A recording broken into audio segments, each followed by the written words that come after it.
Thank you all. Thank you all very much. Thanks for coming. Please be seated. Thanks for being here. Yeah, I can see.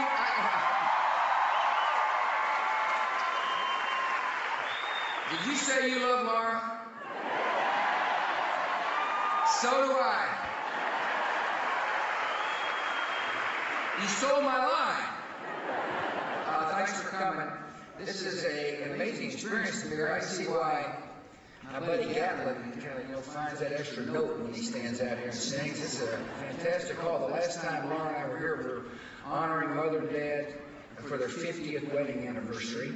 Mother thought he'd lost his mind when he said, "Honey, I want to celebrate the 50 years of marriage at the Grand Ole Opry." I said, "You got good judgment, Dad." So thanks for coming. I'm really thrilled to be here. I should have probably come before I gave my speech. Like when I was on the plane flying down here, I thought, how cool would it be to give a State of the Union address in a Porter Wagoner outfit?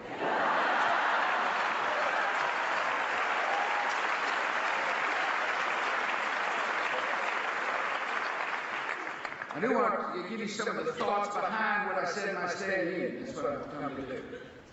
You know, it's one thing to give the speech.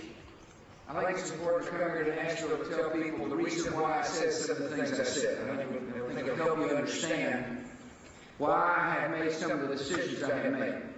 You know, one of the interesting things about the presidency is we get to entertain a lot of my favorite folks to entertain are the people that Laura and I grew up with. You know, I like my buddies from West Texas. I liked them when I was young. I liked them when I was middle-aged. I liked them before I was president. And I liked them during president. I like them after president. And it's fun to have them come to the White House. It's neat to show off this fantastic experience that Laura and I are being able to go through. They first walk in there and they're amazed at the White House. And the second thing is they're amazed I'm in the White House.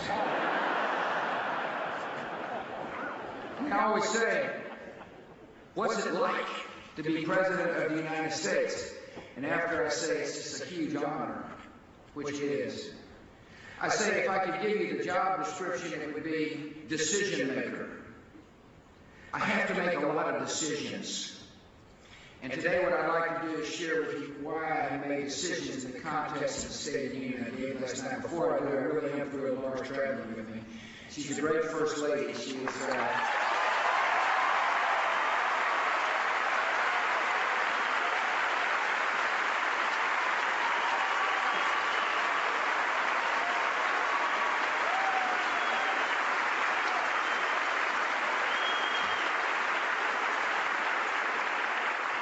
I'm proud to be traveling with your two United States Senators, the majority leader of the United States Senate, Bill Frist.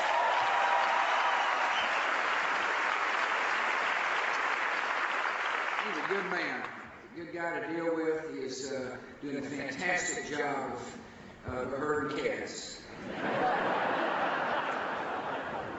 And I'm proud to be here with Senator Lamar Alexander as well.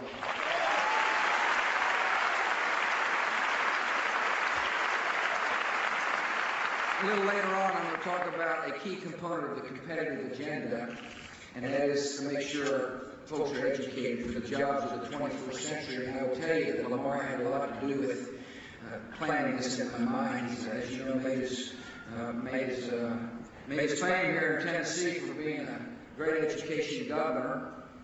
You'll be pleased to hear he's carried over that passion into the halls of the United States Senate. So in case I forget to give him credit later on, he deserves a lot of credit for making sure that we're competitive in the 21st century.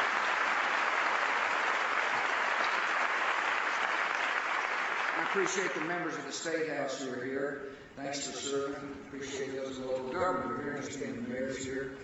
Mayor Purcell, I appreciate you taking time out of your busy day. I know you didn't ask for any advice. My only advice is fill the potholes.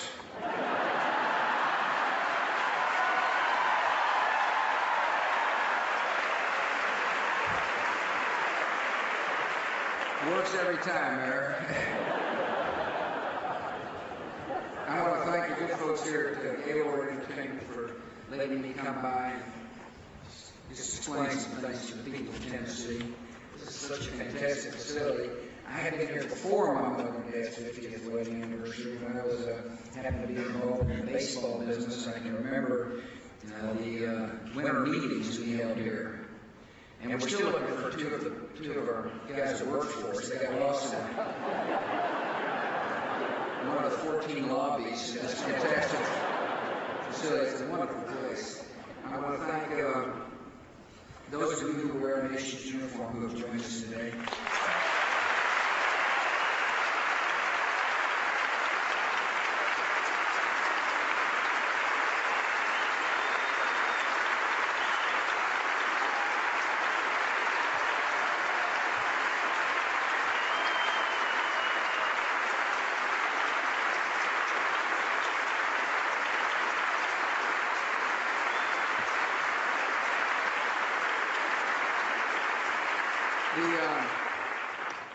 Particularly want to recognize Lieutenant Colonel Dan Epler, from the active duty U.S. Air Force. He's on a 2-week leave from Iraq, where he's stationed in the international zone in Baghdad as the American Forces Network Iraq Commander.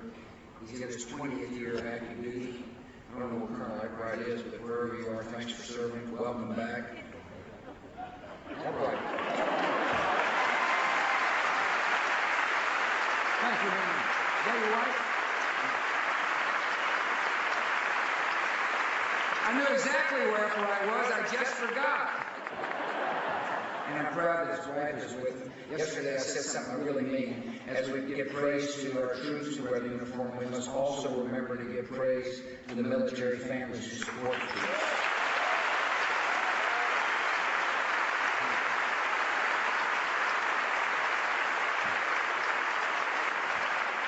Our State of the Union is strong.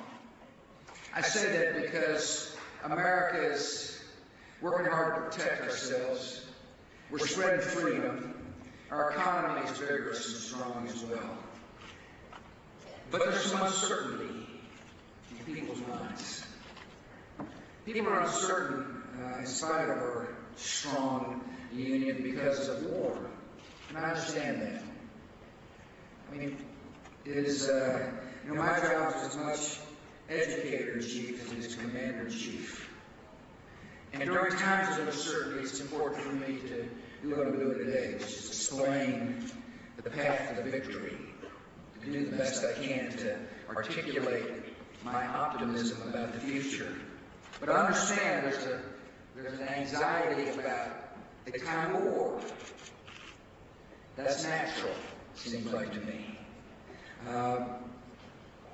Even though this economy is growing, and it's strong, when you think that recognize we've overcome a lot.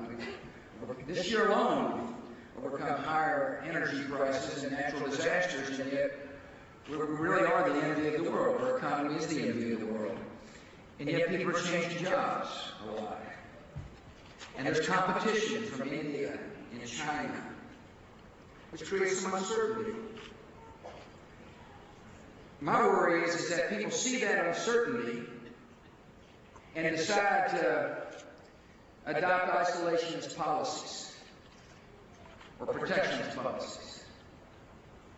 In other words, in uncertain times, it's easy for people to lose confidence in the capacity of this country to lead and to shape our future. Last night, my speech talked about a couple of things, and one of the things was that we must never lose sight of our capacity to lead this world toward peace, and that we must never fear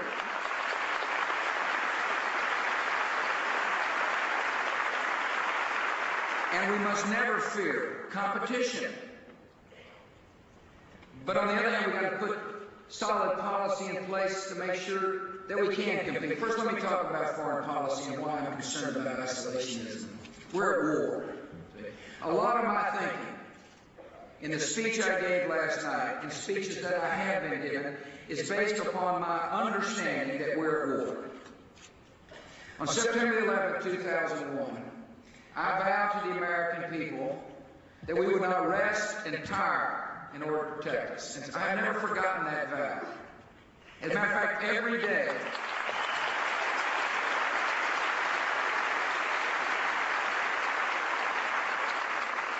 day of my presidency, I think about this war.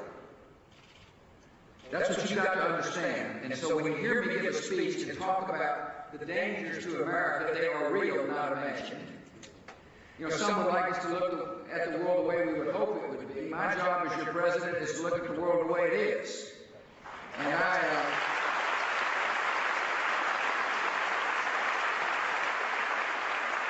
I clearly see the threats to America. My job is to worry about those threats. That's not your job. We got a lot of people in government worrying about those threats on your behalf, so you can go about your life. That's what we want. I knew after September the 11th, people would, they would tend to forget the nature of the enemy and forget the war, because it's natural.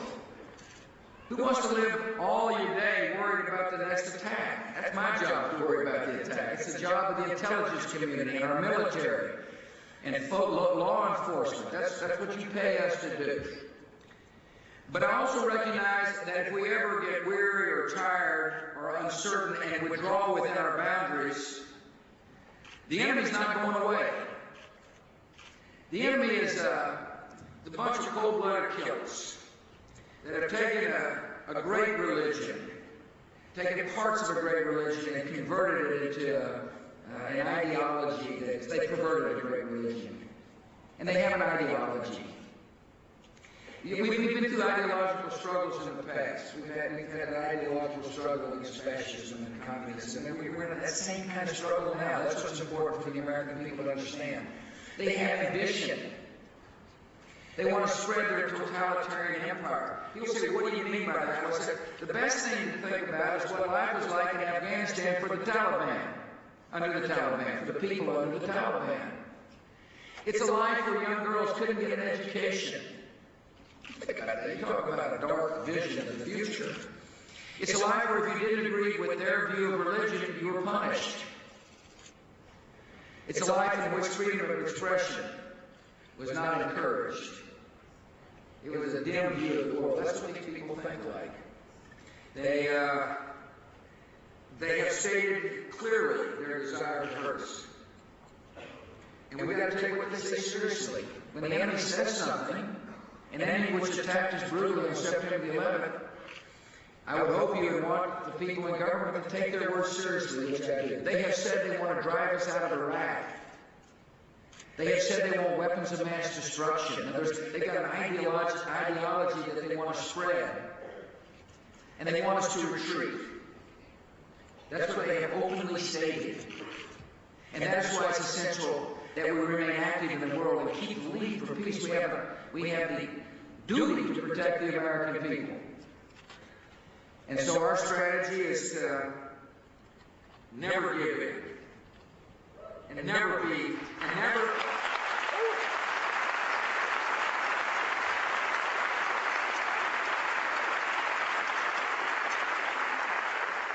is to never lose heart. This enemy has got one weapon. And it's the weapon of fear. What a fantastic country we live in. We deeply care about every human life. The life of a child in Baghdad is precious. And so when we see these killers kill somebody, a young child outside a hospital where one of our soldiers is handing out candy, we weep. Because Americans have a deep compassion for every human being. And the only weapon they have is to cause us to weep and lose our nerve. And as I said last night, it's something I truly believe, they don't understand the nature of America. We love our freedom, and we will do everything in our power to defend our freedom.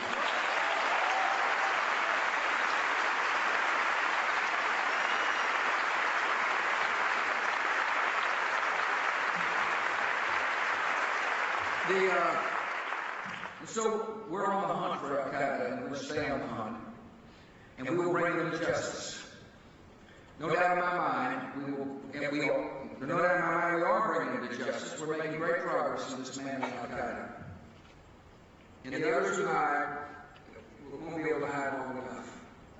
We're using every asset in our power to keep them on the defense. to find them and bring them to justice. Secondly, I said something that I meant early on in this war against these terrorists, and that is that two countries, if you harbor a terrorist, are equally as guilty as a terrorist. In other words,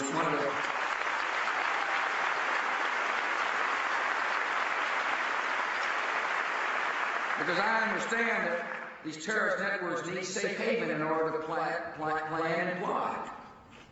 We're not dealing with nation states, we're dealing with an ideological movement that needs a nation in which to hide.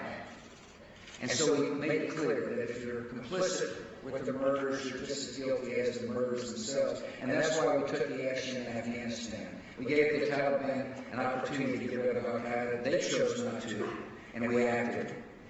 Thirdly, when we see a threat, we've got to deal with the threat. I remember growing up in Midland. Gatlin grew up in Odessa, by the way, right down the road. Or Lee Gatlins did.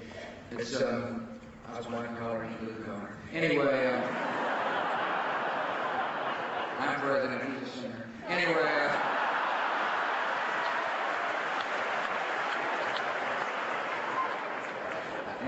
you can tell I like him because when I put the needle out, it's a sign of affection.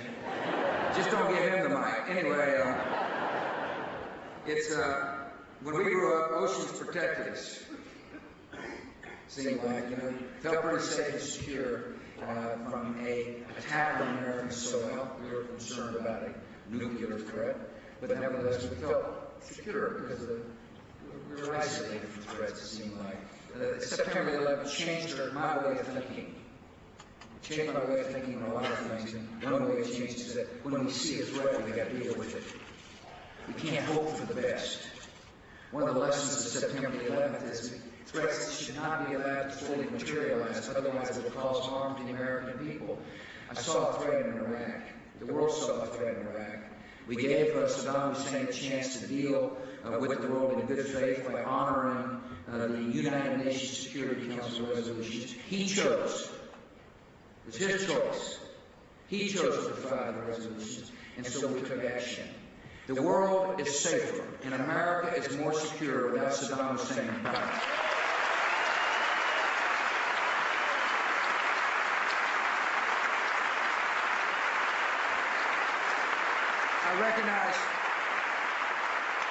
I recognize in a free society like ours, there can be and should be debate on big matters. I welcome the debate. But as I said last night to Congress, whether you agree or not agree with the decision, this country has one option, and that's victory in Iraq. I'm looking forward to...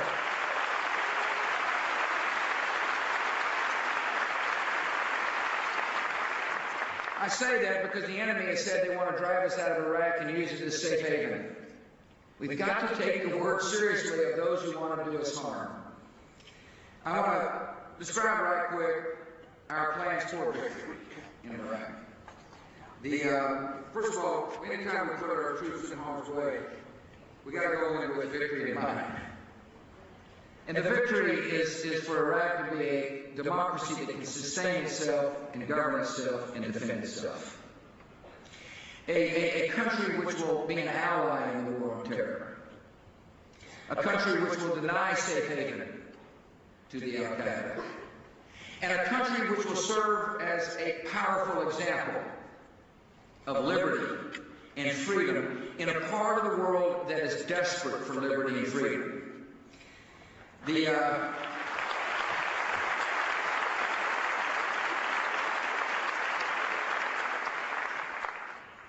Iraqis have shown incredible courage and a strong desire to live in democracy.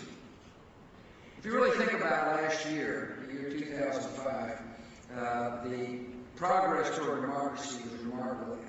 Any way you look at it, it was remarkable. I mean, this young democracy has gone from tyranny.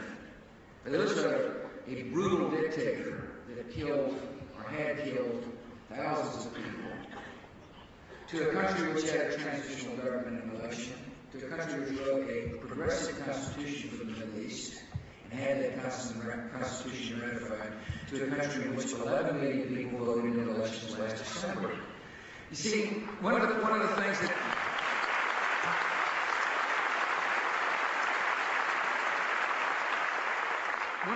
inherent parts of my foreign policy is my strong belief that liberty is universal, that everybody desires to be free. That freedom is not just a Western idea or an American idea.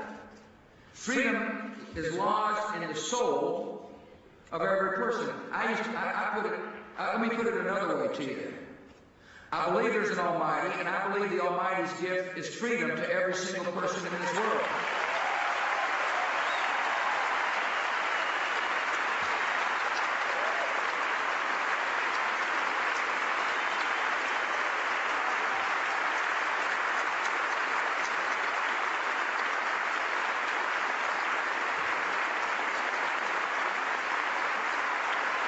And if you believe that,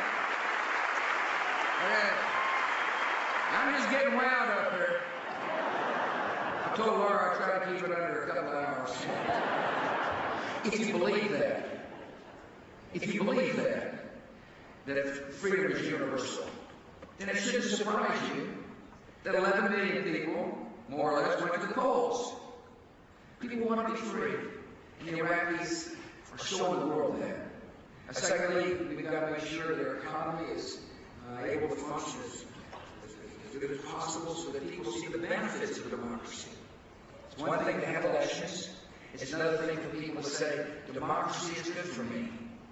Democracy is good for my family. So we're working on reconstruction and fighting corruption and making sure that there are tangible benefits. And it's been difficult because the enemy is not only brutal in terms of killing people, the enemy is just relentless in trying to destroy infrastructure so that people cannot see the benefits of democracy.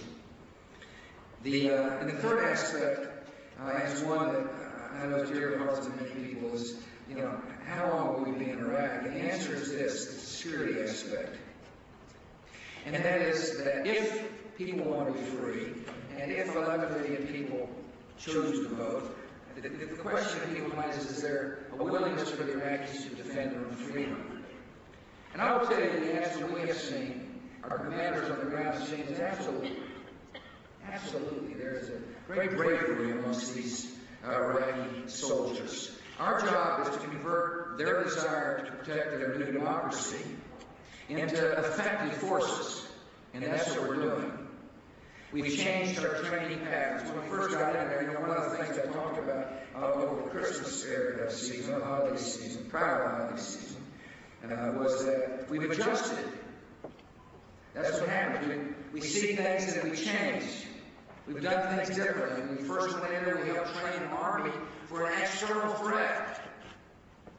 Well, sure enough, the external threat wasn't nearly as significant as the internal threat. And so we started adjusting our training tactics. And we got good advice from members of the Senate and House from both political parties who went to Iraq and came back and said, here's what we've seen. And so we're changing. And the security forces of Iraq were up to about 230,000 more or less.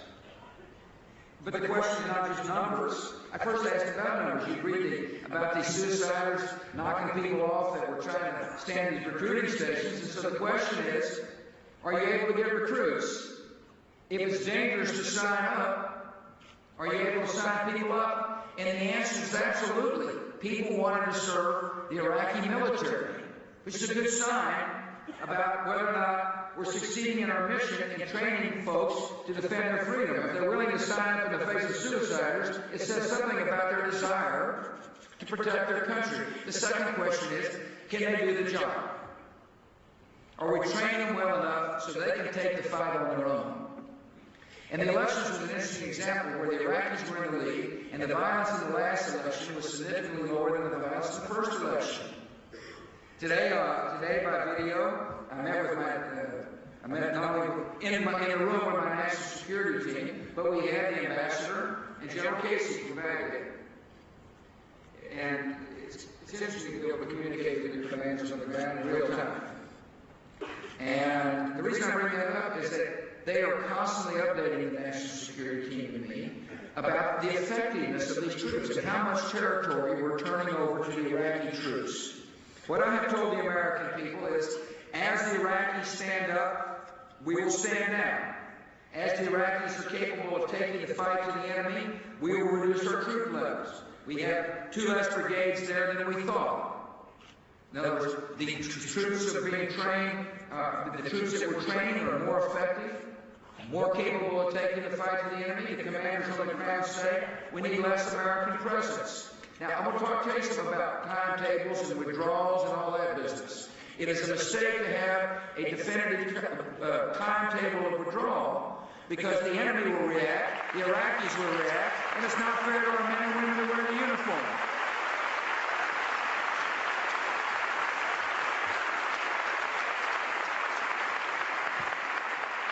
So I will make my decisions based upon what these commanders tell me.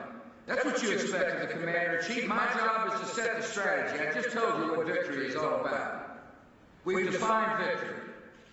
And now it's up to the commanders on the ground to help us achieve that victory. And if they say these Iraqis are capable of taking the fight, they're there firsthand to tell me that. And then we'll reduce our troops based upon their recommendation, not based upon the politics in Washington, D.C.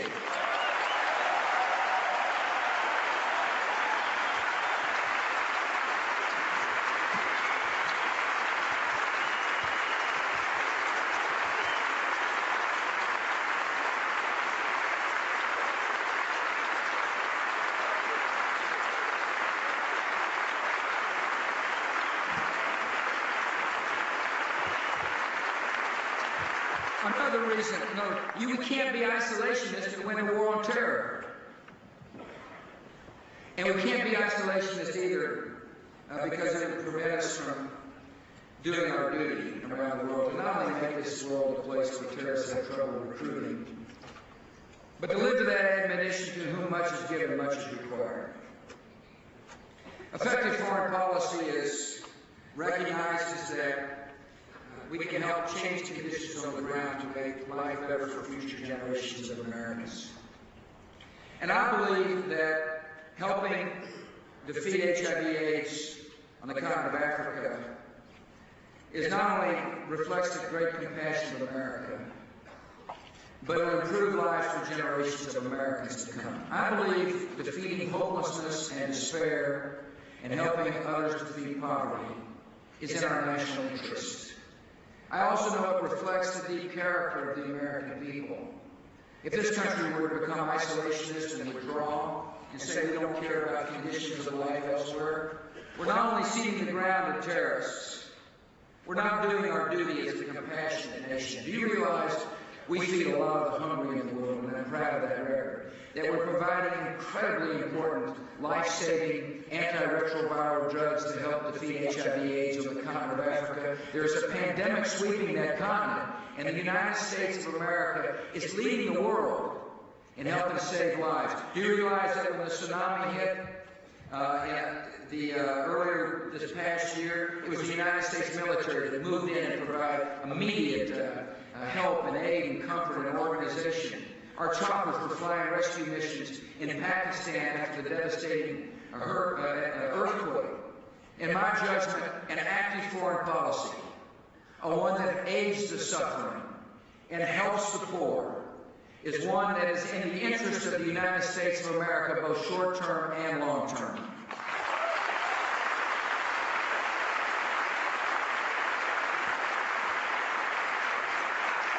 And finally, if we were to withdraw, not only would we cede ground to the terrorists and endanger this country, we would miss a fantastic opportunity to help spread liberty. And in my speech, I mentioned Roosevelt and Kennedy, Truman, and Reagan. I did so because I wanted to remind the American people that these leaders were one that acted in confidence in the bill and in our values. They understood when America led, not only was America better off, but the world was. And we're spreading freedom now. I'm mindful of the fact that I took an oath to uphold the Constitution and the laws of the United States. So I had lawyers, Attorney General, and the Justice Department look at what I was doing. I'm also mindful that people want to make sure the President safeguards civil liberties while we protect the country, that there needs to be a balance. And so this is the program that it became comfortable with that balance. And confident that I had the legal authority to do what I did. And so let me tell you what I did without talking about the operating details. I'm sure you understand why you don't want the president or anybody talking about the operating details. If you're at war and you're trying to stop an enemy from attacking you, why in the world would you want to tell the enemy what you're doing to stop them?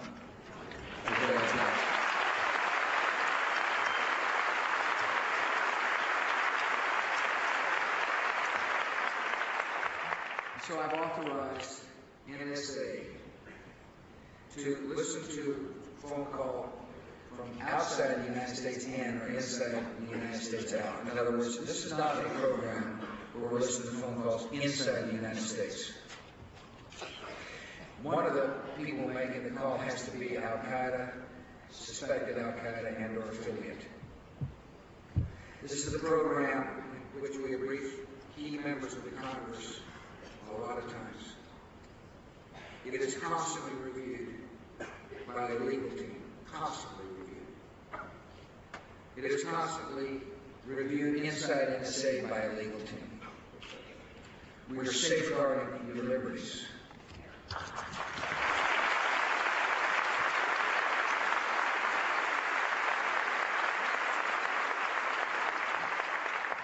Federal courts have ruled that the president, a president, has constitutional authority to use foreign intelligence surveillance against enemies. Previous presidents have used the same constitutional authority I have. I've got statutory authority as well. The Congress passed the authorization to use military force against Al-Qaeda after September the 11th, and the Supreme Court, in a recent opinion, ruled that the president, that the Congress gave me the authority to use what's called the fundamental incidents of war. In other words, Congress authorized me to use force and the fundamental incidents of war, which means, in this case, you can't defeat the enemy until you know when the enemy's going to hit. And therefore, using this surveillance to find out the intention of the enemy is a fundamental incident of war to protect the American people. Let me put it to you in Texas. If Al-Qaeda is calling in the United States, we want to know.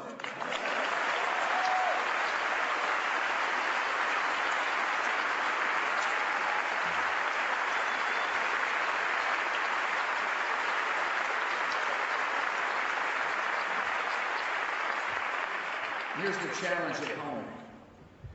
We've got a great economy. The American people are amazing when you unleash their creativity and talent. The entrepreneurial spirit of this country is strong when we reinforce that entrepreneurial spirit. Over the past 2.5 years, this economy has created 4.6 million new jobs. The unemployment rate is 4.9%. Small businesses are flourishing. After-tax income for one is up 7%. Productivity is very high, which is important for quality of life and higher standards of living. Home ownership is at an all-time high. More minorities own a home today in America than ever before in our nation's history. And this economy is doing just fine.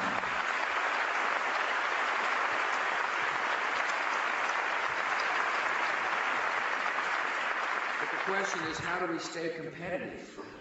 What do we do to make sure in a world in which competition is becoming fiercer and fiercer, what do we do to stay ahead of it? Now, some would say, protect yourselves by withdrawing from the world. I think that is a huge mistake. Protectionism doesn't work. Protectionism would default to other countries in the world. That's not the American way. America must be confident and lead and do what is necessary to keep us competitive. And I've got some ideas for you. First, in order to make sure we're competitive, this economy's got to continue to grow. Last time I said an interesting statistic, at least I don't know what it was, because otherwise I wouldn't have said it, but I said the tax relief we passed left $880 billion in the hands of American families and small businesses and entrepreneurs. See, my philosophy is that the more money you got, the more of your own money you keep, you will save and invest and spend, and that's how this economy grows. And the tax relief we passed is working because the American people are responding.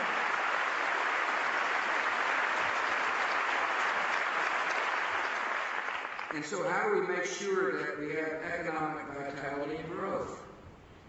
Well, one thing you don't want to do is to take money out. If it's work, why take money out of your pocket? And the tax relief we passed is set to expire. If Congress doesn't do anything, your taxes are going to go up, which in my judgment will be bad for the economy. In order to keep America competitive, the Congress needs to make the tax relief permanent.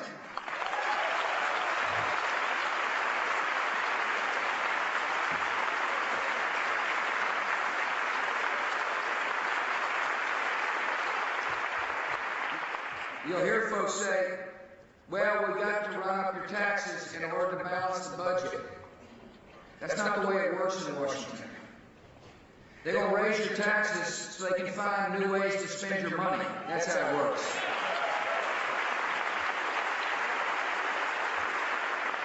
So I want the tax cuts permanent, and I want to work on the deficit by controlling federal spending.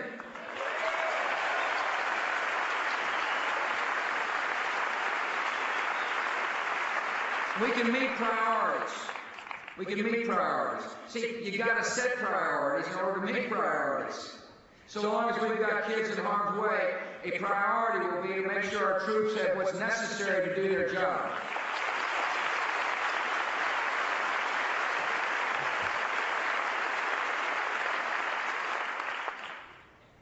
We got a plan to cut this deficit in half by 2009. It's just going to take Congress making some hard choices. Part of my job is to present a budget that gives them a chance to show how to cut that deficit in half by 2009. Looking forward to working with them on achieving this objective. The long-term problem we got is mandatory spending. I want to spend a little time on it. You got a real issue with Social Security and Medicare. And the reason why is guys like me are fixing to retire. I turned 62, retirement age, in 2008, which is a convenient coincidence. I'm looking around, I see some other baby boomers out there too. And we're going to stress the system. There's a lot of us getting ready to retire. A heck of a lot more than have been retired. And we've been promised a lot. And a lot of young guys are going to be having to pay into a system that is flat going broke. That's the reality. It's hard for me to be the president and look at young workers and young people coming to the workforce paying payroll taxes in a system that I know is going broke. And it is. We've been promised too much and too few people paying into the system. And now we need to do something about it. Because this mandatory spending, this entitlement programs are going to make it really hard for future Congresses and future taxpayers. I tried last year with a Social Security plan. I thought my job was not only to raise the issue, but to come up with some solutions. One of my first objectives was to explain to the American people we got a problem. I believe that until Congress hears from the people that we got a problem, that their attitude is going to be, nobody thinks we got a problem, I do anything about it. People now know we got a problem. Last night I said to members of Congress the truth. We're not going to be able to solve this issue until we bring Republicans and Democrats together. It's a big issue solving baby boomers.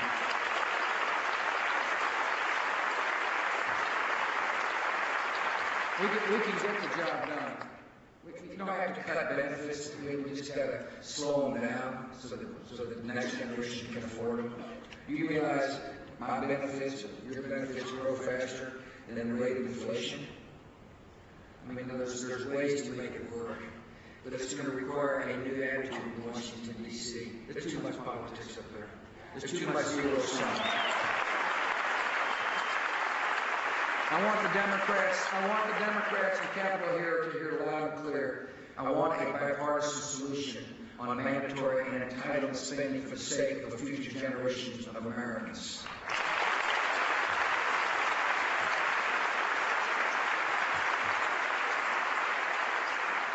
We'll talk about 4 other issues right quick. That's the way. They didn't come all the way to here this week. I'm kind of getting shortchanged. I'll make it quick. It's important for us to stay competitive to open up markets. The temptation is to shut markets down. I'm confident in our ability. I'm confident in our farmers. I'm confident in our entrepreneurs. I know the job of the president is to work to open up markets and level the playing field. My attitude is this: we say to countries, you treat us the way we treat you. And when they do, nobody can outcompete the American worker and farmer and entrepreneur.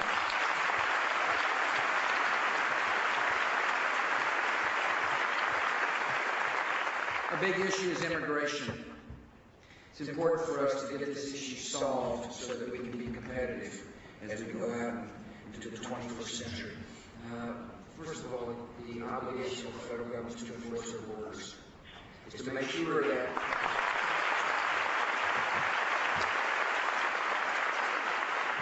and I want to thank Leader Frist for passing a strong appropriations bill to provide resources necessary for more border patrol, technology along the borders, and the border's long. And it's not easy to enforce, but with proper use of technology, some physical barriers, I think we'll be able to do a much better job. The second issue along the border, by the way, is that when we get somebody sneaking into our country illegally, we just can't release them out into the system. We got to have more detention space.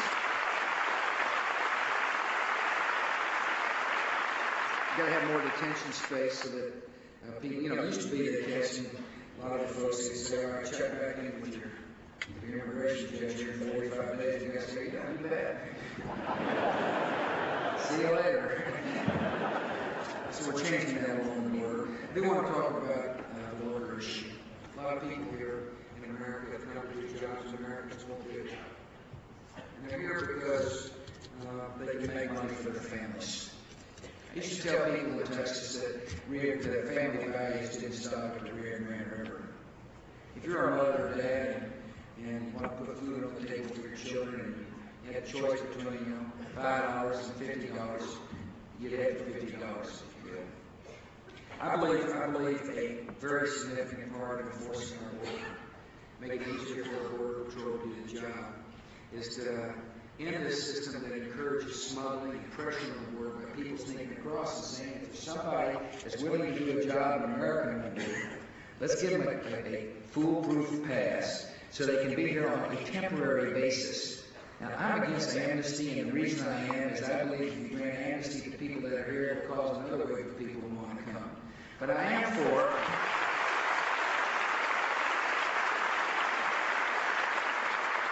recognizing reality and saying that if you're doing a job, if you're an employer, you're looking for somebody doing a job an American will do, then here's a card for a temporary worker.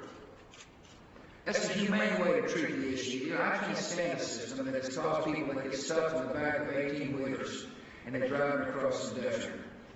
We have, because of our policy, we have caused there to be a whole smuggling industry and a forgery industry.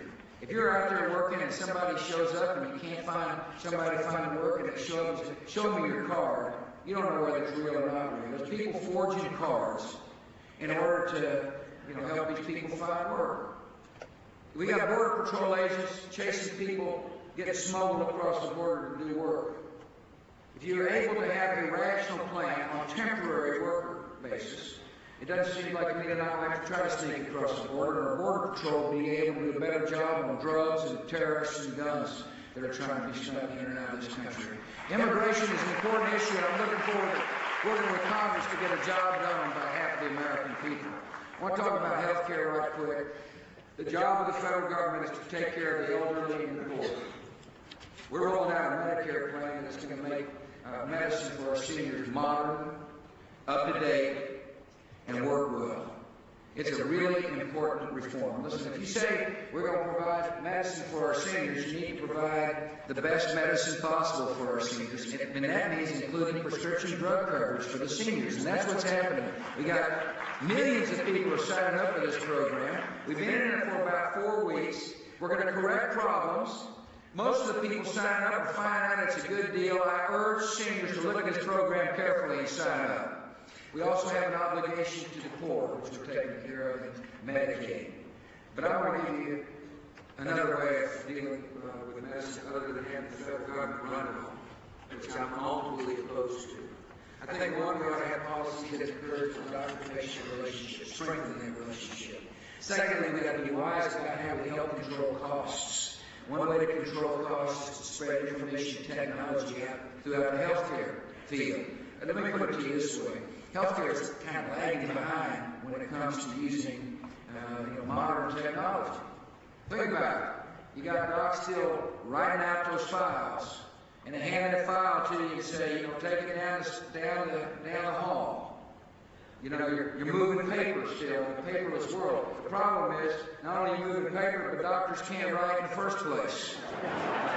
It creates inefficiencies in the system.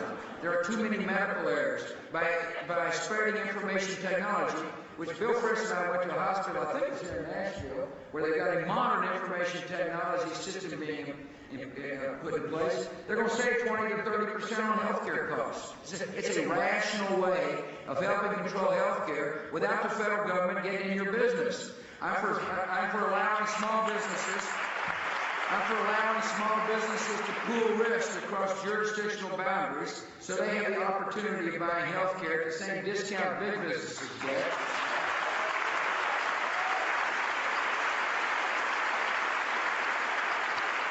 I am a big believer in health savings accounts. For those of you who don't know health savings accounts, investigate health savings accounts. They're an innovative way to make sure the doctor-patient relationship is strong, that people are in charge of making the healthcare decisions themselves, that there's an incentive to taking care of your body through good exercise and good nutrition. It's a way to save money tax-free. Got to get the United States Senate to pass medical liability reform.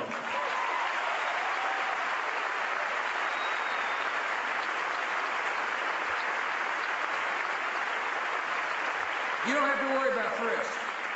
No, he understands. We got a problem with OBGYNs. I said last night a statistic which should alarm the American people. There are 1,500 counties in America in which a woman can't find an OBGYN. A lot of it has to do with lawsuits. Driving good docs out of practice. This isn't right, folks. This isn't right. It's time for those senators who are blocking that bill, those senators who are representing the trial lawyers of America, to understand the damage they're doing to the healthcare industry of this country.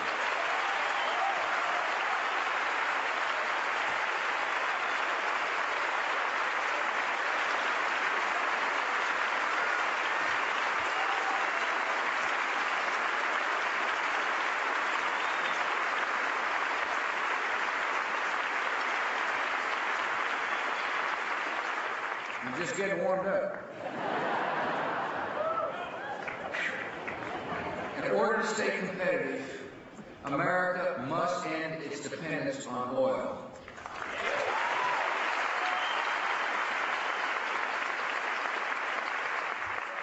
When you're hooked on oil from the Middle East, it means you've got an economic security issue and a national security issue. And I spoke last night to some exciting opportunities here in America. I know that technology is going to enable us to diversify away from being dependent on hydrocarbon, from oil. Let me talk about cars, and that's really the area where we can achieve a lot of independence. We use a lot of foreign oil in our automobiles, and we drive a lot. People say cafe, that actually we have increased cafe standards for certain types of vehicles during my administration, and that's important. As is, giving people choice, in the marketplace functioning is important. But most important of all, seems like to me, if we recognize the fact that being dependent upon oil is a problem for the long term, then why don't we figure out how to drive our cars using a different type of fuel? Now, let me talk about two things that we're working on. I said last night, we spent $10 billion since I've been president on research, and we're close to some really interesting breakthroughs.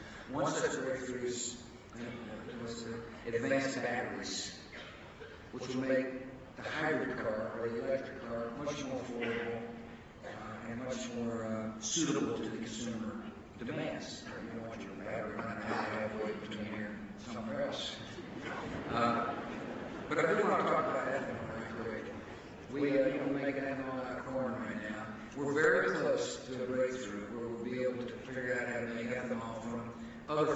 other materials like grasses or woods.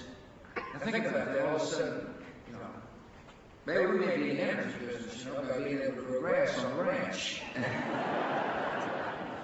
have it harvested and converted into energy. And that's what's close to happening. We're told that if we continue to focus on research, we'll be able to, within 6 years, have a competitive fuel to gasoline. Now people say, well, that's great. How about the automobile? They'd be able to use it. 4.5 million cars today are flex fuel automobiles. In other words, they can either use gasoline or ethanol. So the technology's there for the automobile, and we're close to the technology of providing a competitive fuel to gasoline by converting that which we grow into fuel.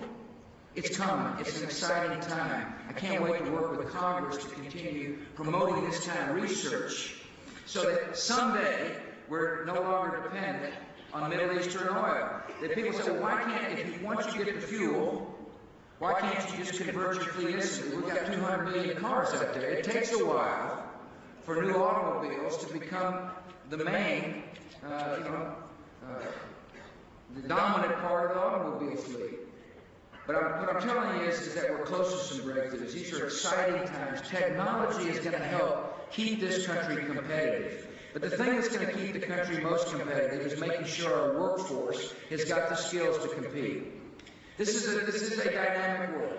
Whether people want to recognize it or not, we're a competitive world. Some will say it's so competitive, let's withdraw and protect ourselves. That's not my attitude. My attitude is it's competitive. Let's get in a position where we can outcompete the rest of the world. And the most important place is going to be to make sure our kids have got the skills to fill the jobs of the 21st century. If our kids don't have those skills, those jobs will go somewhere else. And so this is the initiative that I praised Lamar about. It's called the American Competitiveness Initiative.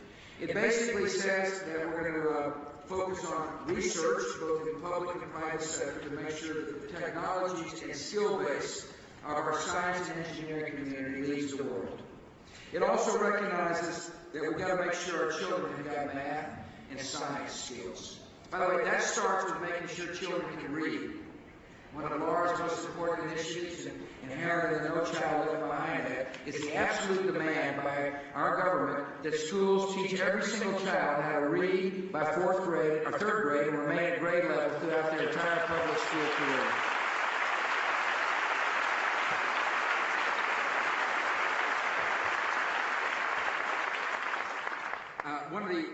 One of the ways to make sure that our children have got math and science skills that will give them the basis of which to compete. And by the way, when you test our scores relative to other children, we're doing just fine in elementary school, and we start slipping off in middle school, and we're not doing what we are in high school. And so one way to reverse that trend is to make sure our high school teachers have got the necessary skills to teach kids the skill sets to be able to compete. And so we believe that we can help train 70,000 high school teachers to lead advanced placement courses in math and science. Advanced placement works. AP is a vital program. If you study your AP results here in Tennessee schools, you'll see it makes a lot of sense. We want AP programs to be available to children from all walks of life so that they have the skills necessary to compete. We've got a plan to get 30,000 math and science professionals to teach in our classrooms. And we want to make sure that, just like we do on No Child Left Behind, that we focus on math as well, and we find math deficiencies early. We provide money to correct them. See, if you diagnose and don't correct, you're doing a child a disservice. If you don't diagnose, you're doing a child a disservice. The best thing to do is what we're doing is diagnose and solve problems early before they're too late. And that's what we're going to do in this very exciting initiative.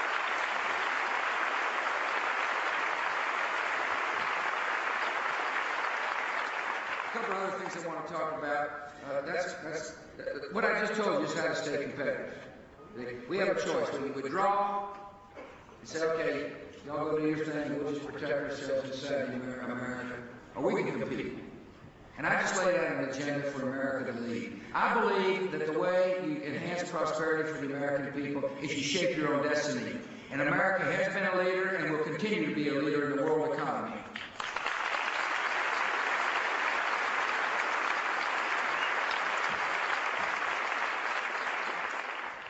what really matters in the long term is the character of the American people. You know, the great strength of this country is the compassion of our citizens. It really is. I like to remind people that Tocqueville got it right when he came and looked at America in the 1830s and recognized the voluntary associations, the ability for people to serve something greater than themselves. Was the strength of America then, and it's the strength of America now. One of the reasons why I mentioned Laura's program, Laura last night, her program, because I only want to get the airtime, but she's had a very important effort to encourage mentors to help say to a child, I love you. What can I do to help you? How can I help you realize you need to make the right choices in life in order to succeed? I see a scout there. The scouting program is a great mentoring program. The program that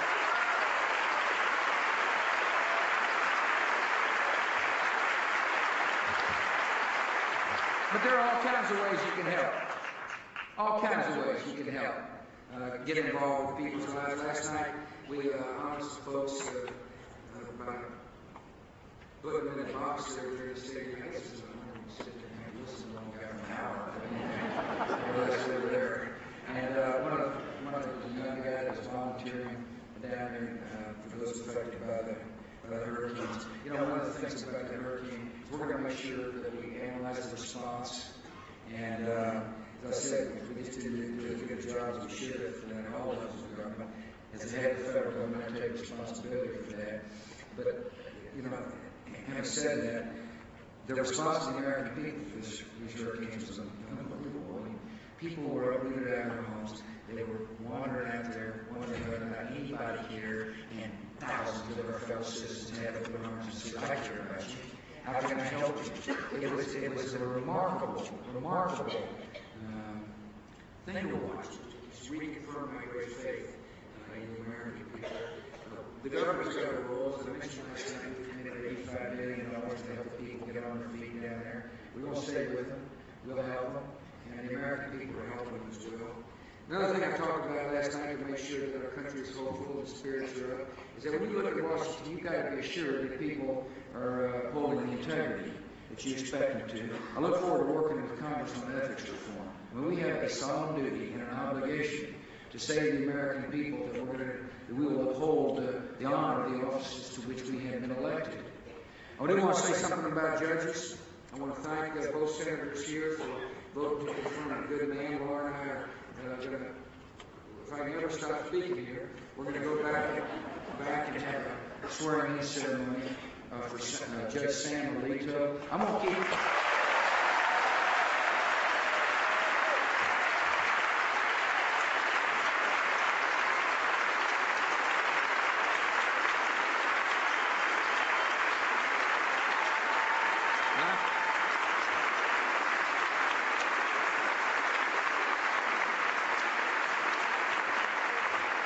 The reason I bring this up is that part of making sure America knows there's a hopeful tomorrow is that a lot of Americans don't like it when judges kind of write the law. We got plenty of legislators in Washington. Believe me, we got plenty of legislators in Washington. And so I'm going to put judges on the bench, you know, the difference between, you know, interpreting the Constitution and trying to write the law. I'll continue to do that.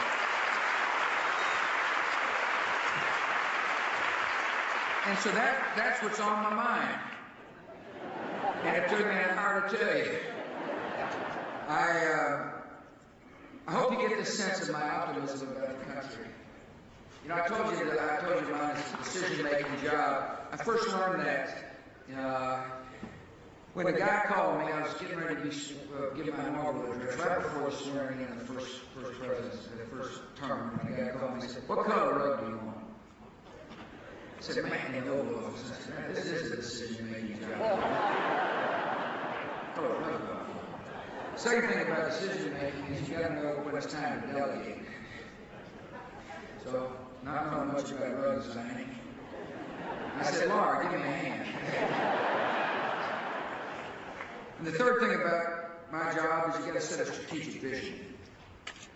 Set the strategic vision last night for our country. Acted in the pursuit of our own security and the spread of freedom. confident in our ability to compete in the world, understanding we need to continually recommit ourselves to serving others. And so I said, Laura, the only thing I want in that letter to say, you figure out how to say it, is optimistic person comes here to work every day. She captured my spirit because I'm optimistic about our future. Thanks for giving me a chance to share that optimism. God bless.